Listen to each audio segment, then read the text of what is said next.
നല്ല മഴ, കട്ടൻ ചായ, കൂടെ കോളിഫ്ലവർ ബജ്ജി കൂടിയായാലോ? ബാ, നമുക്കുണ്ടാക്കാം. ആദ്യം കോളിഫ്ലവർ ചെറിയ കഷ്ണങ്ങളാക്കി മുറിച്ചെടുക്കുക. ഇടയിൽ ഇങ്ങനെ സുന്ദരി പുഴുക്കൾ ഉണ്ടാകാനുള്ള സാധ്യത കൂടുതലായതുകൊണ്ട് ശ്രദ്ധിച്ച് മുറിച്ചെടുക്കണം കേട്ടോ.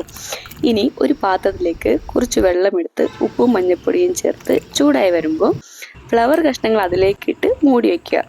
ഒരു 10 മിനിറ്റ് മൂടി വെച്ചതിന് ശേഷം വെള്ളം തോർത്തി മാറ്റിയെടുത്ത് വെക്കുക. ഇനി നമുക്ക് ബാറ്റർ തയ്യാറാക്കാം.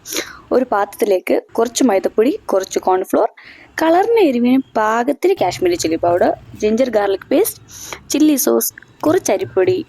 ഇനി ഇതിലേക്ക് കുറച്ച് വെള്ളം ഒഴിച്ച് ഈ വീഡിയോയിൽ കാണുന്ന കൺസിസ്റ്റൻസിൽ കുഴച്ചെടുക്കാം. ഇതിലേക്ക് ഫ്ലവർ കഷ്ണങ്ങൾ ചേർത്ത് നന്നായി യോജിപ്പിച്ചെടുത്ത് ഒരു 10 മിനിറ്റ് റെസ്റ്റ് ചെയ്യാൻ വയ്ക്കാം. പാനിൽ എണ്ണ ഒഴിച്ച് എണ്ണ നന്നായി ചൂടായി വരുമ്പോൾ കഷ്ണങ്ങൾ ഓരോന്നായി അതിലേക്കിട്ട് നമുക്ക് പൊരിച്ചെടുക്കാം. കുറച്ച് കറിവേപ്പില കൂടെ പൊരിച്ച് ഇതിലേക്കിട്ടാൽ ബജ്ജി റെഡി. എല്ലാവരും ട്രൈ ചെയ്ത് നോക്കി അഭിപ്രായം പറയണേ. അപ്പോൾ ഓക്കെ, ബൈ.